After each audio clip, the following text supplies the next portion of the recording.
David Milanec. You actually have my brother's first name as well.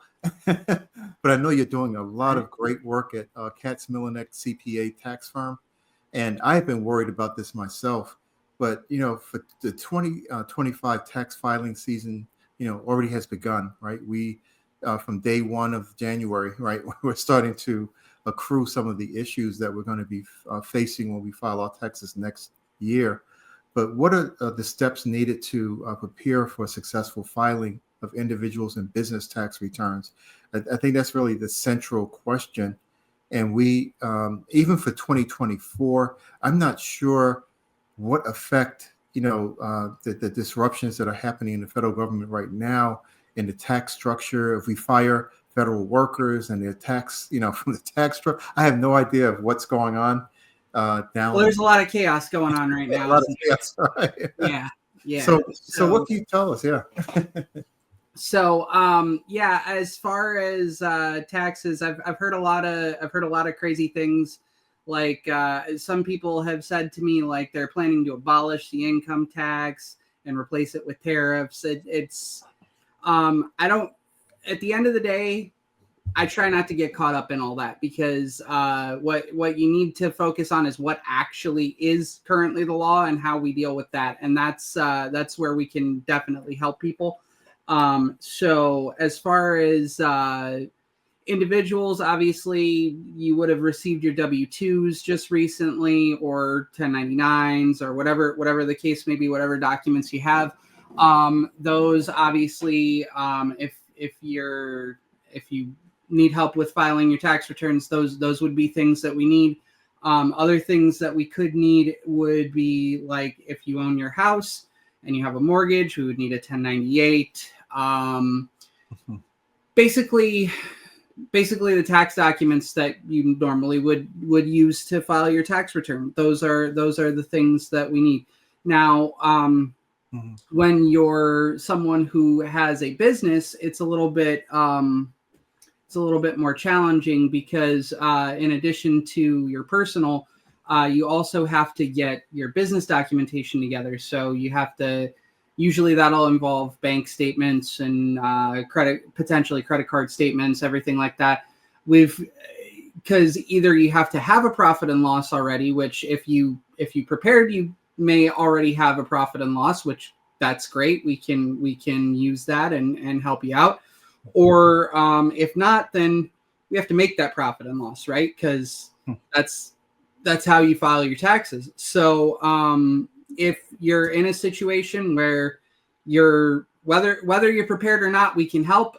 Feel free to give us a call, 708-914-8220. Believe it or not, I know the year just started, but we're just about a month away from the S Corporation and partnership deadline. Yes.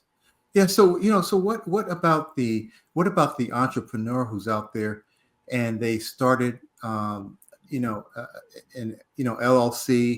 about 4 months ago, 5 months ago, 6 months ago, but they haven't made a profit, or a year ago, and they haven't made a profit for the 2024, but they have put money into the business. Is that something that should be filed, or is that? Yes, absolutely. Yes. So, if you are operating your business as a business, which most people, if you've gone to take the step to form a company, you probably are, that you are entitled to claim a loss on your tax return if your business lost money. So, that is a situation where you can actually, like, if you have a job and you're kind of doing it as like a side hustle type of thing, right? You can actually benefit from taking that loss because that will reduce your taxable income, which will create potentially a refund for you. But if someone formed an LLC and took a loss last year, then that's probably the best of all worlds, because what I would probably tell them is that they would probably benefit from filing an election to be taxed as an S corporation, because as an LLC, you are taxed as a sole proprietor, or if you're a multiple member LLC, you're taxed as a partnership. Either way, you're hit with income tax like everybody else is. But in addition to that, you have to pay a 15.3% what's called self-employment tax. So that's like your FICA taxes on your wages, your Social Security and Medicare taxes. Okay. Except for when you're an employee, the employer pays half of the tax. As a self-employed person, you pay 100% of that. Oh, so the more profit you make, the more that's going to cost you. If you make $50,000, that self-employment tax is over $7,000. If you make $75,000, you're talking about self-employment tax of $10,000. That's on top of, by the way, your income tax, which is a completely separate thing. Yeah. So when you file that election to be taxed as a small business corporation, you completely eliminate that self-employment tax. So you don't pay self-employment tax anymore.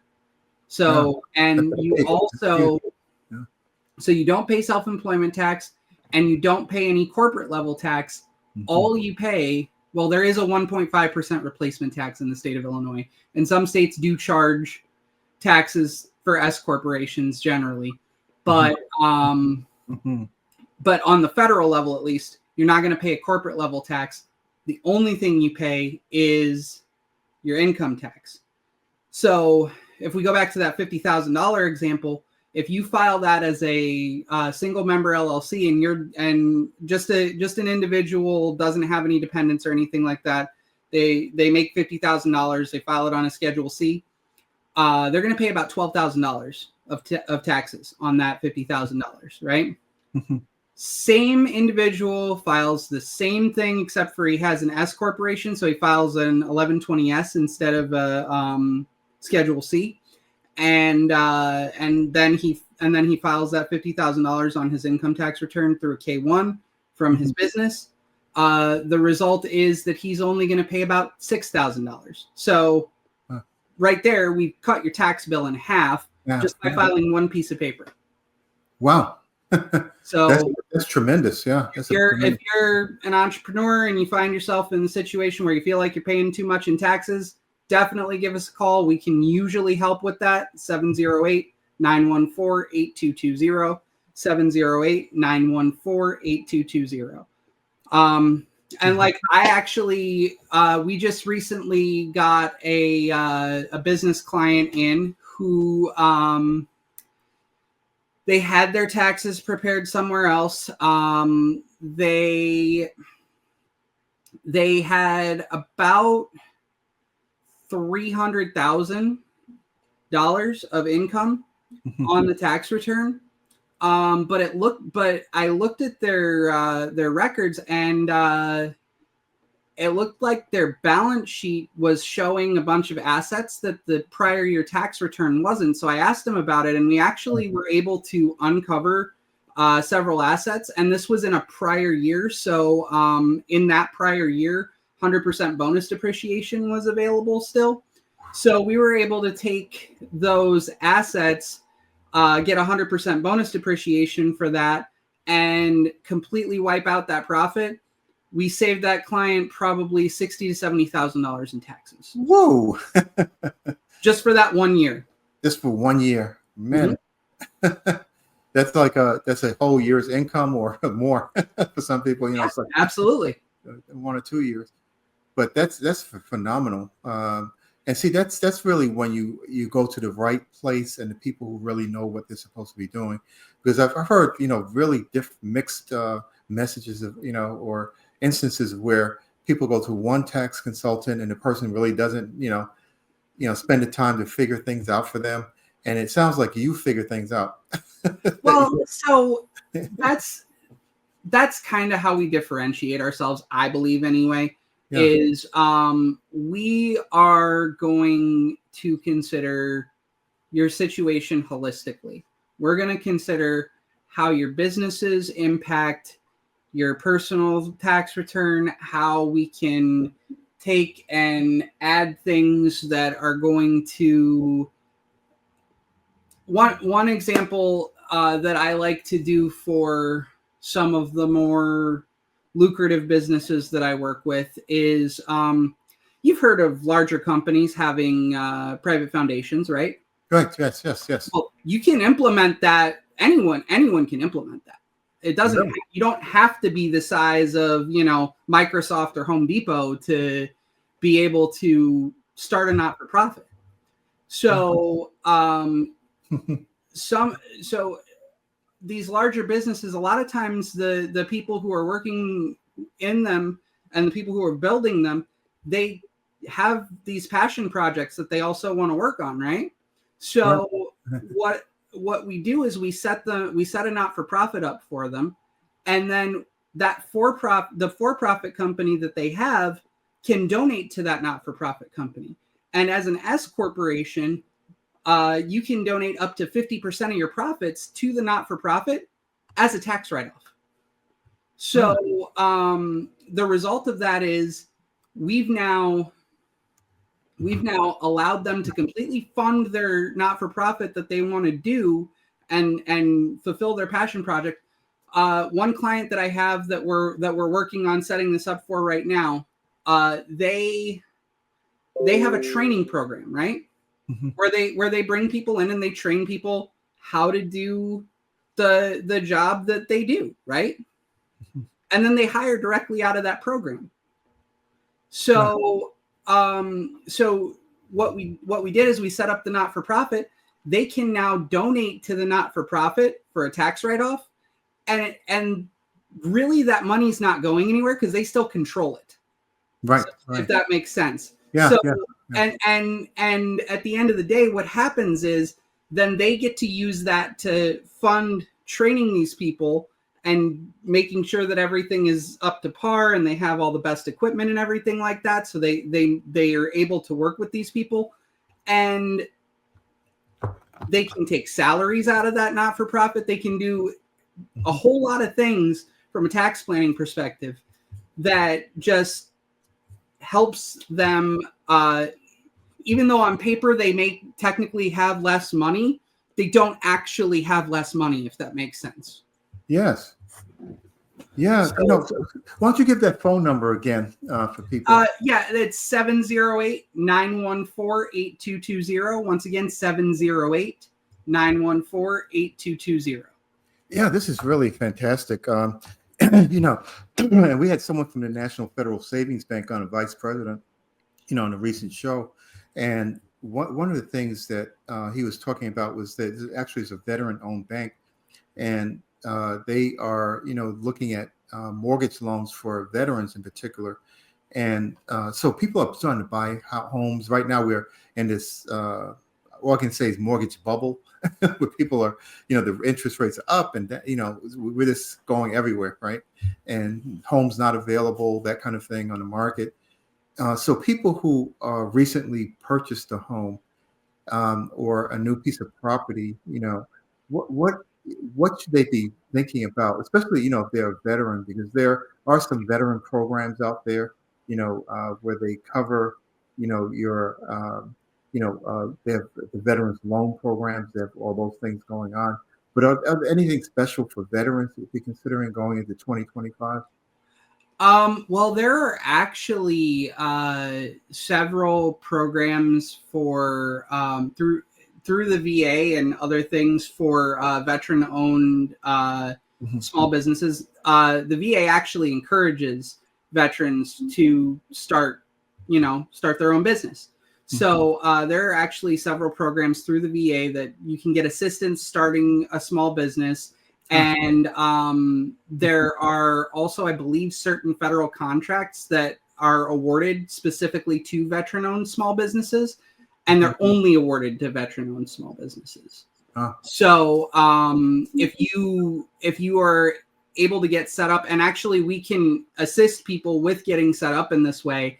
If you are able to get set up with you make your company, and then you get registered through the SAM system and everything like that, and you can actually bid on government contracts and potentially get those government contracts. And the government wants to have veteran-owned small businesses providing several of these services. Another thing is if I know a lot of veterans are minorities, so if we're already starting a business anyway, another certification that you can get is something called a Minority Business Enterprise Certification. This actually gives you access to at least, so there's federal level ones, there's state level ones, and then there's even like district level ones, like the city of Chicago has an MBE, right? So what that does is it allows those entities to once again get access to contracts that only those entities can bid on. So and in the state of Illinois, 20% of the entire budget has to go to MBE contractors. Oh wow! So that's really a great incentive to want to move forward and have a business. And I'm sure that tax implications for that too. That well, someone told me one time before, and they said, so if you make $1 million a year, are you worried about paying 100,000 in taxes? So I said, well, let me try that one day. Well, realistically, you want to make that tax bill as low as possible, because the less you're paying in taxes, the more you're actually putting in your pocket and taking home to your family, and that's the important thing. Yeah, or reinvesting into your business, right? If you're growing. Yeah, absolutely, and there are so many different strategies that we can use to help small businesses. One lesser known strategy that is available for families is if you have children, starting at age 3, actually. You can actually put your children on payroll in your business, and you pay them. Usually, I say about $12,000 per year. As long as you keep it under the standard deduction amount for that year, you're good. But I usually say about $12,000, and the reason for that is because that means there's no filing requirement for the child. However, by reporting wages of $12,000, you're giving them 4 quarters of credits with the Social Security Administration. You're contributing to Medicare for them, and you are also creating eligibility to contribute to a Roth IRA, which you can take that money that you're paying them, and you don't actually have to, put that money into a bank account with their name on it or anything like that. But you can actually take that money and put it into a retirement account for them. And if you start doing that at age 3, by the time they hit 18, you're going to be looking at an account with probably $250,000 in it, and at least 100,000 of that is going to be completely accessible to them as if you do it as a Roth, because you can take basis contributions out at any time. And so I think you can contribute a maximum of $7,000 to a Roth IRA. So if you want to take and invest all that money, usually what I recommend to families in those situations is to also add like a universal life policy. And the reason I say a universal life policy is because you get a life insurance policy on a kid at 3. You're going to get a huge benefit for very little price. So if you're paying $5,000 a year toward the premium, you're going to get a very large benefit, and it's going to build cash value very quickly. And so once again, by the time they hit 18, you consistently contribute to this, they're going to have like $250,000 able to access. They could go start a business. They could use that to fund their college. They could do a lot of different things.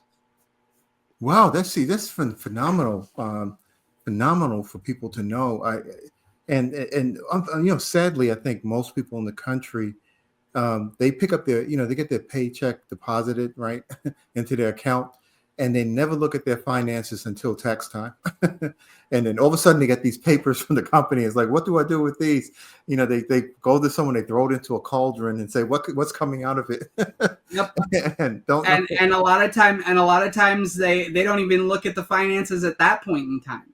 So Mm. I am a really big believer, and I know this is a fairly common saying in the military. If you fail to plan, you plan to fail, right? Yes, that's right. So if you're not at least uh, having the equivalent of a financial checkup every year, which, you know, you go to the doctor every year, you get your checkup, you figure out how your health is, right? That's right. You should do the same thing with your taxes. Look at your taxes, figure out what's going on, make sure that everything's in line with what you want it to be.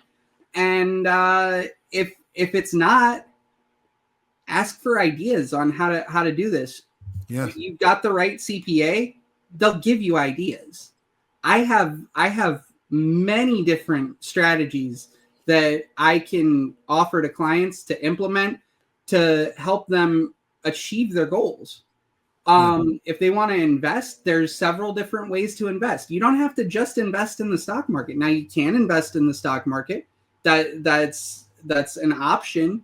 And if you do, I'm going to tell you to do it in a very probably risk averse way, unless you are someone who really knows what they're doing with knowing how to read financial statements.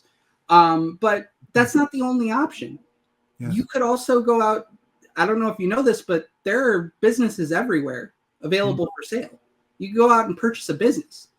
And if you purchase a business that's running properly and works well, you've bought yourself cash flow. Really? Yeah. So, I mean, there's several different ideas. There's several different ways to do it. And we can help anyone at any stage.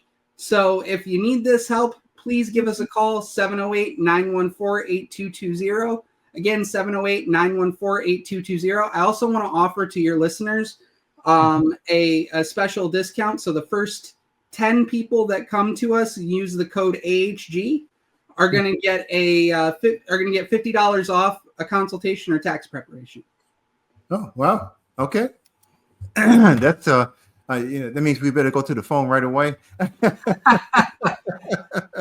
We're running out of time, but we had got to get you back because I'm really fascinated by the things you were talking about with the scholarship fund for the child starting at 3, but also, about the businesses and how you can, buy a business that's already existing. Those kinds of things, I think the general public doesn't really even understand is existing. They think they have to do everything de novo, and make it their own, or, and that may not be the best pathway, for someone to do that. Well, absolutely. And if you've got the resources, sometimes it's easier to buy what someone else has already started than to start something from scratch yourself, So, and there's, like I said, there's more than one solution to every scenario. So you just got to kind of sit down and look at it. And that's why I said we like to holistically evaluate each situation, because that helps us determine the best solution for that person in that situation, right? That's right. Well, thank you, David Milanec, president of Katz, Milanec Incorporated. And I wrote your number down myself. I'm hoping I get that $50 discount. By the time I get off the program, I'm probably going to be too late. But you probably have people calling in already. But thank you for your advice. Yeah, no problem. And once again, I want to give everybody the phone number in case they need to call, 708-914-8220. That's again, 708-914-8220. Thank you, David. Code AHG for the $50 off consultation or tax prep. Okay, great. Thank you.